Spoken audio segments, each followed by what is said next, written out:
So if I take this box and just obliterate it in the corner right here, and then put it in the water, the weight of the water rushing in will cause the box to sink.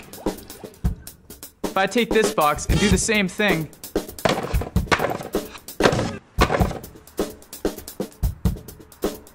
it tips over a little bit, but it still floats.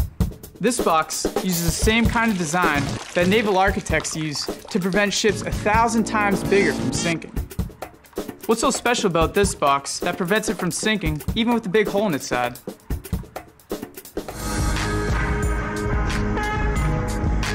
Let's talk about why ships sink in the first place. You probably know that things will float in water if they're less dense than water, and sink if they're more dense. The metal that this ship is made out of is way more dense than water, so you might think it would sink. But that metal is shaped so that it traps a lot of air, which is less dense than water, inside it. So the average density of the hull of the ship is actually much lower than that of water, so the ship floats. But if the hull springs a leak and fills up with water, there's no more air to lower the average density of the hull, so the ship sinks. The design of this box basically prevents too much water from getting into it. This box's hull was divided up into watertight compartments with these walls called bulkheads.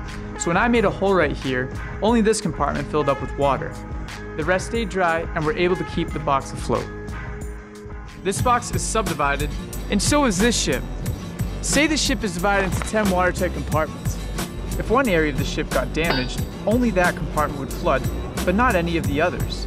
The added weight of the water here would cause the ship to tip over a little, to be angled or trimmed in the water, but it wouldn't completely sink and could still be taken to a port for repairs.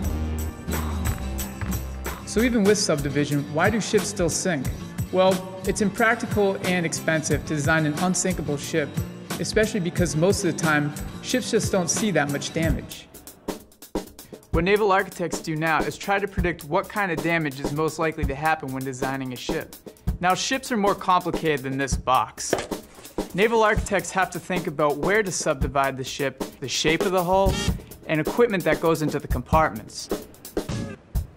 We don't know when people first started subdividing ships, but accounts of Chinese trade ships as far back as the 5th century indicate that water would be able to enter the vessel without causing it to sink.